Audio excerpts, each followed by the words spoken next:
Hello guys, welcome back to my YouTube channel. स्वागत है आप सभी का हमारे यूट्यूब चैनल पर। तो आज के इस वीडियो लेक्चर में मैं आपको पढ़ाने वाला हूं most important one word substitution, जो कि एसएससी के प्रीवियस ईयर में कई बार पूछा गया है और हम यहां पर इसका प्रैक्टिस एमसीक्यू करने वाले हैं। ये इस वीडियो का सेट नंबर 2 होने वाला है। अगर आपको इसका फ्री पीडीएफ लेना है तो आप हमारे इस टेलीग्राम चैनल से जुड़ जाइएगा। तो चलिए बिना टाइम वेस्ट किए वीडियो की शुरुआत करते हैं। पहला क्वेश्चन आपके सामने है, अ पर्सन, एक ऐसा पर्सन, एनिमल या एनिमल आर प्लांट या कोई plant much below than usual height, यानी एक ऐसा पर्सन या कोई एनिमल या प्लांट जो अपनी सामान्य ऊंचाई से छोटा होता है, उसको क्या बोलते हैं। तो सबसे पहले हम सारे के सारे ऑप्शन को समझते हैं, इसका मीनिंग समझते हैं, उसके बाद आंसर का पता लगाते हैं। देखिए, क्रिएचर का मतलब क्या होता है? क्रिएचर का मतलब होता है प्राणी या जीव कह सकते हैं। ओके, क्रिएचर का मतलब क्या होता है? प्राणी। और विच का मतलब क्या होता है? विच का मतलब होता है जादूगरनी, यानी एक ऐसी महिला जो मैजिक करती है, उसको जादूगरनी बोलते हैं। क्या बोलते हैं? जादूगरनी। ओके, एक बिच और भी होता है, VITCH। बिच का मतलब, इस बिच का मतलब क्या होगा? इस बिच का मतलब कुतिया होता है। ओके, और इस बिच का मतलब क्या होता है? इस बिच का मतलब जादूगरनी भी होता है, या हम डायन या चुड़ैल भी कह सकते हैं। और विजार्ड का मतलब क्या होता है? विजार्ड का मतलब इसका पति यानी जादूगर। ओके, विजार्ड का मतलब क्या होता है? जादूगर होता है। और डॉर्फ का मतलब क्या होता है? डॉर्फ का मतलब होता है बौना। अब हमसे क्वेश्चन में पूछा है कि ऐसा पर्सन, एनिमल या प्लांट जो अपनी सामान्य ऊंचाई से बहुत छोटा होता है, उसको हम क्या बोलते हैं? तो हम उसको बोलते हैं बौना। और इंग्लिश में क्या बोलेंगे? इंग्लिश में बोलेंगे डॉर्फ। तो option number D is the correct answer. बाकी हम सारे के सारे ऑप्शन को भी अच्छे से एनालिसिस करने वाले हैं, एक एक का इंग्लिश मीनिंग समझते हैं। देखिए, क्रिएचर का मतलब क्या होता है? क्रिएचर का मतलब अ लिविंग थिंग्स, कोई ऐसी लिविंग चीज यानी जीवित चीज, सच एज एनिमल, जैसे एनिमल, बर्ड, फिश और इंसेक्ट, या कोई कीड़ा, बट नॉट अ प्लांट, लेकिन प्लांट नहीं। मतलब कोई जीवित चीज होनी चाहिए, एनिमल हो, बर्ड हो, फिश हो, इंसेक्ट हो, लेकिन प्लांट नहीं। बिच का मतलब क्या होता है? बिच का मतलब जादूगरनी होता है। अ वोमन, एक ऐसी महिला, हु इज थॉट, जिसके बारे में सोचा जाता है, to have a magical power, कि उसके पास कोई जादुई शक्ति है, मतलब जादूगरनी होगा। और विजार्ड का मतलब क्या होगा? A man who is believed to have magical power, जिसके बारे में विश्वास किया जाता है कि उसके पास जादुई शक्ति है, तो क्या कहलाएगा? जादूगर कहलाता है। और डॉर्फ का मतलब आप जानते हैं, अ पर्सन, एनिमल और plant that is much smaller than the usual height. चलिए नेक्स्ट क्वेश्चन देखते हैं। अगला क्वेश्चन हमारे सामने है, आई स्टूडेंट, एक ऐसा student who idly or without excuse absent himself or herself from school, यानी एक ऐसा स्टूडेंट जो बिना किसी एक्सक्यूज के अपने आप को स्कूल से दूर रखता है, यानी बिना बताए स्कूल से गायब हो जाता है, उसको क्या बोलते हैं? क्वेश्चन में बोला है। तो एक एक ऑप्शन को हम एनालिसिस करते हैं, उसके बाद आंसर का पता लगाते हैं। मिग्रेंट का मतलब क्या होता है? मिग्रेंट का मतलब होता है प्रवासी, यानी एक ऐसा पर्सन जो एक स्थान से दूसरे स्थान तक दर बदर भटकता है काम वाम की तलाश में, उसको मिग्रेंट बोलते हैं, प्रवासी हिंदी में बोलते हैं। ओके, और वैग्रेंट का मतलब क्या होता है? वैग्रेंट का मतलब ऐसा पर्सन जो बिना किसी काम के, उसके पास कोई सेटल्ड होम नहीं है, कोई जॉब नहीं, बस ऐसे दर दर भटकता रहता है, उसको हम वैग्रेंट बोलते हैं। और इटिनेरेंट का मतलब क्या होता है? इटिनेरेंट का मतलब होता है कि ऐसा पर्सन जो कहीं पर जाता है, लेकिन कोई मतलब किराया उराया पर कोई घर नहीं लेता, वैसे वो भी घूमता टहलता रहता है, उसको इटिनेरेंट बोलते हैं। और ट्रांट का मतलब क्या होता है? ट्रांट का मतलब ऐसा स्टूडेंट, ऐसा आदमी जो ऑफिस से या विद्यालय से बिना बताए छुट्टी ले लेता है, उसको ट्रांट बोलते हैं। तो डी ही हमारे इस क्वेश्चन का आंसर होगा। Option number D is the correct answer. Okay, अब इसका हम सबका हिंदी देख लेते हैं, बहुत इंग्लिश मीनिंग देख लेते हैं। देखिए, मिग्रेंट का मतलब क्या होता है? अभी मैंने आपको बताया कि अ पर्सन, एक ऐसा person who moves from place to place, यानी जो एक स्थान से दूसरे स्थान तक जाता है, लुकिंग फॉर वर्क, काम की तलाश में। वैग्रेंट का मतलब क्या होता है? वैग्रेंट का मतलब होता है person who has no home and no job, यानी जिसके पास ना तो घर है ना तो कोई जॉब है, यानी उसको हिंदी में आवारा बोलते हैं। और इटिनेरेंट का मतलब क्या होता है? इटिनेरेंट को बोलते हैं भ्रमणकारी, यानी जो भ्रमण करता रहता है। Travelling from place to place, यानी एक स्थान से दूसरे स्थान तक वो यात्रा करेगा, उसको क्या बोलेंगे? इटिनेरेंट। और ट्रांट का मतलब समझ ही रहे हैं, अ चाइल्ड, एक ऐसा child who stays away from school, जो स्कूल से दूर रहता है, विदाउट परमिशन, ये बिना परमिशन के, बिना परमिशन के ही स्कूल से छुट्टी मार देता है, उसको क्या बोलते हैं? ट्रांट बोलते हैं। ओके, नेक्स्ट क्वेश्चन देखते हैं। अगला क्वेश्चन है, अ पर्सन, एक ऐसा person, animal or plant belonging to originally to a place, यानी जो अपने ओरिजिनल, मूल स्थान से बिलोंग करता है, उसको क्या बोलेंगे? देखिए, ऑक्युपेंट का मतलब क्या होता है? ऑक्युपेंट का मतलब होता है निवासी। किसी जगह पर आप रह रहे हैं, किसी कमरे में रह रहे हैं, किसी घर में रह रहे हैं, किसी कार में रह, जहाँ पर रह रहे हैं उसको आप ऑक्युपाई किए हुए हैं, तो आप उसका निवास कर रहे हैं। रेजिडेंट का मतलब यूँ ही होता है, रेजिडेंट का मतलब कोई व्यक्ति जहाँ पर रह रहा है वहाँ का वो रेजिडेंट है। जैसे आप यूपी में रह रहे हैं तो यूपी के रेजिडेंट हैं। एलियन का मतलब क्या होता है? एलियन का मतलब एक ऐसा पर्सन जो उस देश में पैदा नहीं हुआ है लेकिन वहाँ पर रह रहा है। मतलब जैसे कोई व्यक्ति यूएसए में पैदा हुआ है लेकिन वो कहाँ पर चला गया है? वो इंडिया में आया हुआ है, तो इंडिया में वो क्या है? वो एलियन कहलाएगा, विदेशी नागरिक कहलाएगा। इसको हिंदी में बोलते हैं विदेशी नागरिक। और नेटिव का मतलब क्या होता है? नेटिव का मतलब अपने जन्म स्थान से जुड़े रहना, यानी जहाँ पर आपका जन्म हुआ है वहीं से आप जुड़े हुए हैं, वहीं पर रह रहे हैं, तो आप नेटिव कहलाएंगे। तो क्वेश्चन में हमसे यही पूछा ही था ना, बिलोंगिंग टू ओरिजिनल प्लेस, अपने मूल स्थान से जो बिलोंग करता है उसको क्या बोलते हैं? उसको नेटिव बोलते हैं। Option number D is the correct answer. बाकी सारा का सारा इंग्लिश में मीनिंग भी समझ लिया जाए। देखिए ऑक्युपेंट का मतलब क्या होगा? अ पर्सन, एक ऐसा person who is in building, जो किसी बिल्डिंग में हो, कार में, ईटीसी वगैरह वगैरह, एट पार्टिकुलर टाइम, किसी विशेष समय पर, उसको क्या बोलेंगे? ऑक्युपेंट बोलेंगे। रेजिडेंट का मतलब क्या होता है? अ पर्सन, एक ऐसा person who lives in a place, जो किसी स्थान पर रहता है, उसको रेजिडेंट बोलते हैं। आप यूपी में रह रहे हैं, यूपी के रेजिडेंट, जहाँ रहेंगे वहाँ के रेजिडेंट। एलियन का मतलब क्या होता है? A person belongs to a foreign country, यानी जो विदेशों से संबंध रखता है उसको क्या बोलते हैं? उसको हम बोलते हैं एलियन।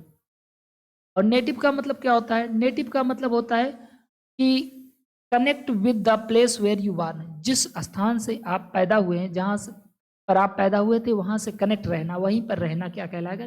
नेटिव कहलाएगा। ओके, चलिए नेक्स्ट क्वेश्चन देखते हैं।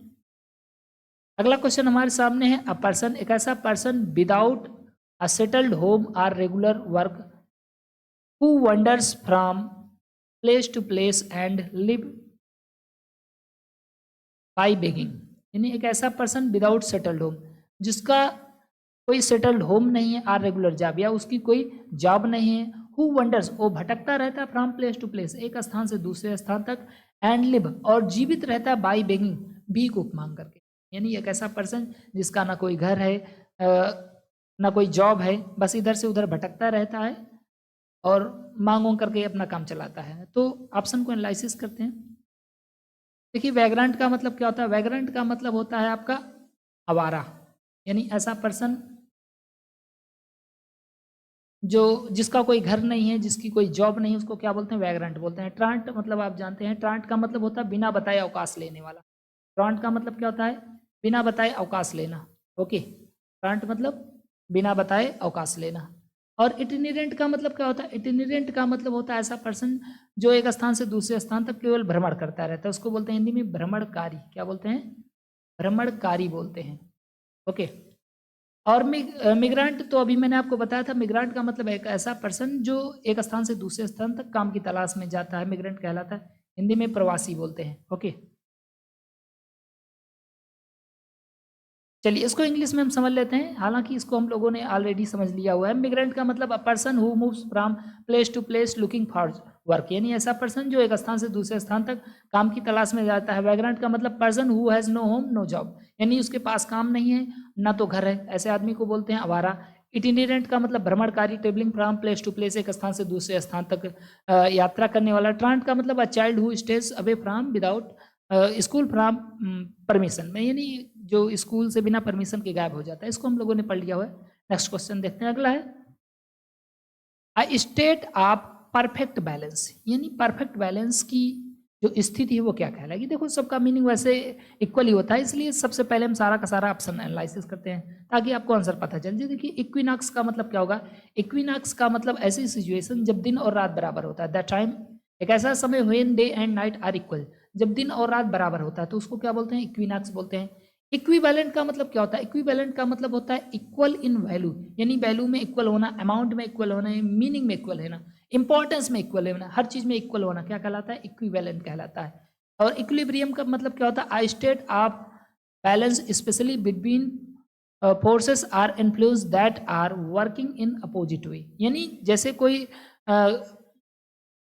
दो काम हो रहा है, उसमें से अगर दोनों स्थितियां बराबर हो जाती हैं, इधर और इधर वाला दोनों मामला बराबर हो जाता है, तो उसको इक्विलिब्रियम कहते हैं। और इक्विलेटरल मतलब क्या होता है? Having all side the same length.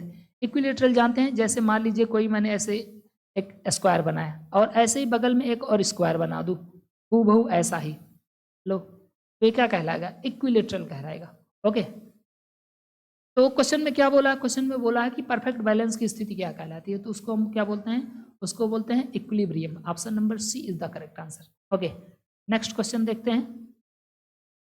अगला क्वेश्चन हमारे सामने है, a person who draws or produce map. ऐसा पर्सन जो मैप को बनाता है या मैप को खींचता है वो क्या कहलाता है। तो आपके पास 4 ऑप्शन है, बताइए कौन सा आंसर होगा। तो चलिए सीधा इसका हम एनालिसिस कर लेते हैं ऑप्शन, उसके बाद आंसर का पता तो वैसे ही चल जाएगा। देखिए, कैलीग्राफर का मतलब क्या होता है, कैलीग्राफर का मतलब होता है art of producing beautiful hand writing, यानी एक ऐसी कला जिसमें सुंदर राइटिंग प्रोड्यूस किया जाता है, यानी सुंदर सुंदर लिखने की जो कला होती है उसको कहा जाता है कैलीग्राफी। कार्टोग्राफर क्या होता है, कार्टोग्राफर मतलब a person who draws or makes map. ऐसा पर्सन जो मैप को बनाता है या मैप को खींचता है वो कार्टोग्राफर कहलाएगा। लेक्सिकोग्राफर क्या होता है, a person who job is to write dictionaries, यानी एक ऐसा पर्सन जिसकी नौकरी डिक्शनरी लिखना है, यानी जो डिक्शनरी लिखता है, शब्दकोश लिखता है, उसको लेक्सिकोग्राफर कहते हैं। और कोरियोग्राफर क्या होता है, a person who is skilled at combining movement into dance to be performed, यानी ऐसा पर्सन जो डांस के स्टेप को निर्धारित करता है, उसमें वो कंबाइन करता है स्टेप की, कैसा कैसा स्टेप करना है, तो उसको कोरियोग्राफर कहते हैं। कोरियोग्राफर का मतलब होता है हिंदी में नृत्य निर्देशक। ओके, अब हमसे क्वेश्चन में क्या बोला, क्वेश्चन में बोला कि ऐसा पर्सन जो मैप को खींचता है, तो जो मैप को खींचता है उसको क्या बोलेंगे, उसको बोलेंगे cartographer. Option number B is the correct answer. Next question देखते हैं। अगला क्वेश्चन हमारे सामने है, an enclosure to keep the birds, यानी एक ऐसा बंद स्थान जिसमें चिड़ियों को रखा जाता है उसको क्या कहते हैं। तो आपके सामने है स्टेबल, एपियरी, सेंचुरी, एवियरी। सारे के सारे ऑप्शन को एनालिसिस करते हैं, फिर आंसर का पता लगाते हैं। देखिए, स्टेबल का मतलब क्या होता है, स्टेबल का मतलब होता है a building where horses are kept, जहाँ पर घोड़ों को रखा जाता है उसको क्या बोलते हैं, स्टेबल बोलते हैं, अस्तबल। ओके, और एपियरी का मतलब क्या होता है, एपियरी का मतलब अ place where bees are kept, जहाँ पर बीज को रखा जाता है, यानी मधुमक्खियों को रखा जाता है। सेंचुरी का मतलब क्या होता है, सेंचुरी को हिंदी में बोलते हैं अभयारण्य, a place where birds or animal are protected from being hunted, यानी एक ऐसा प्लेस जहाँ पर चिड़ियों को या जानवरों को हंट होने से, शिकार होने से बचाया जाता है, उसको क्या बोल देंगे, सेंचुरी बोलेंगे। और एवियरी क्या होता है, a place where birds are kept, जहाँ पर चिड़ियों को रखा जाता है। क्वेश्चन में हमसे क्या बोला है, क्वेश्चन में बोला है कि an enclosure to keep bird, जहाँ पर बर्ड को रखा जाता है, बर्ड को रखा जाएगा तो उसको क्या बोलेंगे, एवियरी बोलेंगे। एक्चुअली एवियरी, एवी जो है वो चिड़ियों के लिए रूट वर्ड होता है। ओके, चलिए नेक्स्ट क्वेश्चन देखते हैं। नेक्स्ट क्वेश्चन हमारा है, an inscription on a tomb stone written in memory of the deceased, यानी टॉम स्टोन, किसी टॉम स्टोन पर, टॉम स्टोन का मतलब समझते हैं, जब आदमी मर जाता है तो उसको जहाँ पर उसको दफनाया गया होता है उसको टॉम स्टोन बोलते हैं, मकबरा कह सकते हैं। किसी मकबरे पर उसकी याद में, किसी मृतक व्यक्ति के मकबरे पर उसकी याद में लिखे गए इंस्क्रिप्शन को क्या बोलते हैं। तो ऑप्शन को एनालिसिस करते हैं। 4 ऑप्शन है, स्लैब, बेसिलिका, एपिटैफ और पिलर। उसके बाद हम आंसर का पता लगाते हैं। देखिए, स्लैब का मतलब क्या होता है, स्लैब का मतलब वैसे पटिया होता है। पटिया जानते हैं, मतलब a thick flat piece of something, यानी किसी चीज का एक मोटा सा पार्ट जो होता है, चौड़ा सा पार्ट जो होता है वो स्लैब कहलाएगा। बेसिलिका क्या होता है, बेसिलिका का मतलब होता है a large building resembling church, मतलब एक बड़ी सी बिल्डिंग जो चर्च से मिलती जुलती है उसको क्या बोलते हैं, बेसिलिका बोलते हैं। एपिटैफ क्या होता है, an inscription written on grave yard, यानी ग्रेव पर, ग्रेव का मतलब समझते हैं जहाँ पर लाश को दफनाया गया होता है उसको ग्रेव बोलते हैं। तो ग्रेव पर लिखा गया इंस्क्रिप्शन क्या कहलाता है, एपिटैफ कहलाता है। और पिलर क्या होता है, पिलर तो जानते हैं, आपका घर जो है पिलर पर ही बना होगा। A column of stone, wood और metal that is used for supporting part of building, यानी बिल्डिंग के पार्ट को सपोर्ट करने के लिए जो लकड़ी किसी मेटल या स्टोन का बना हुआ एक कॉलम होता है उसको क्या बोलते हैं, उसको पिलर बोलते हैं।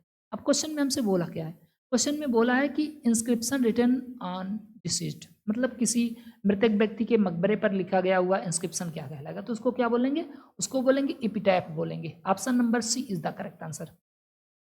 नेक्स्ट क्वेश्चन देखते हैं।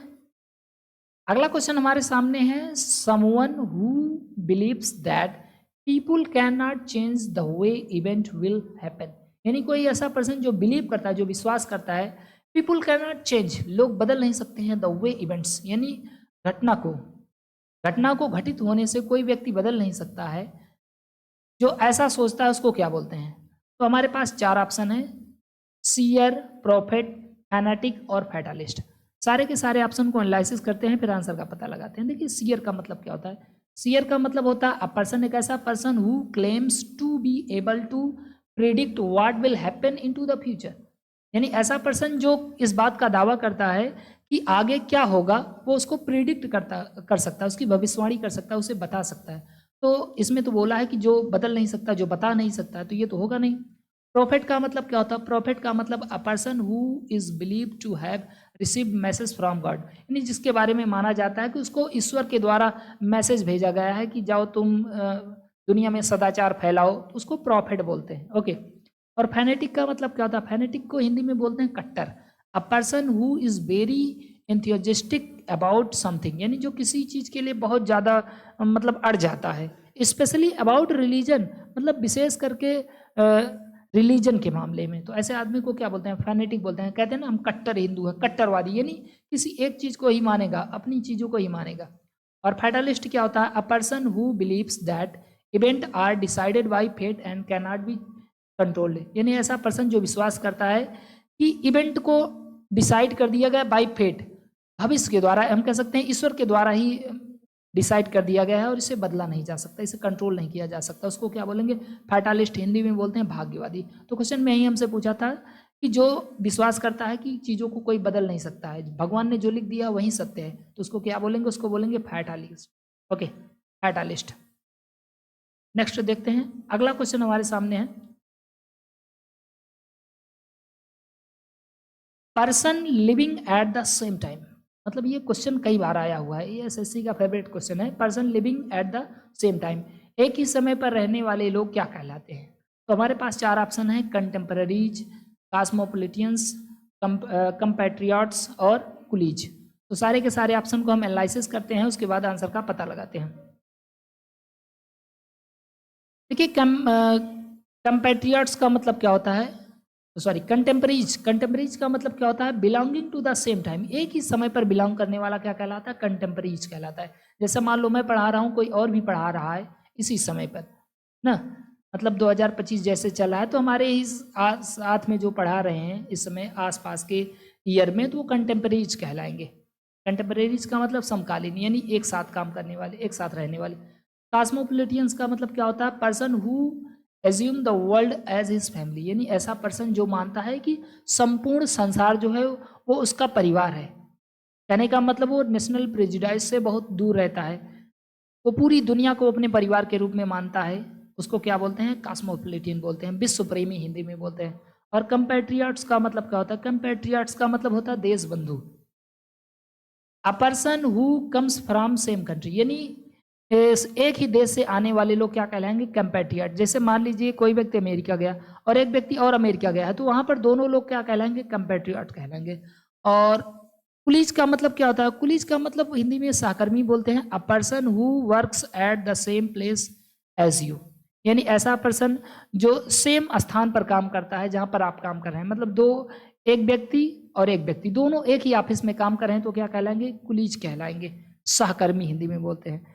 तो गाइज अगर वीडियो पसंद आए तो प्लीज़ वीडियो को लाइक करें, नए हो तो चैनल को जरूर सब्सक्राइब करें। Thank you so much. जय हिंद, जय भारत।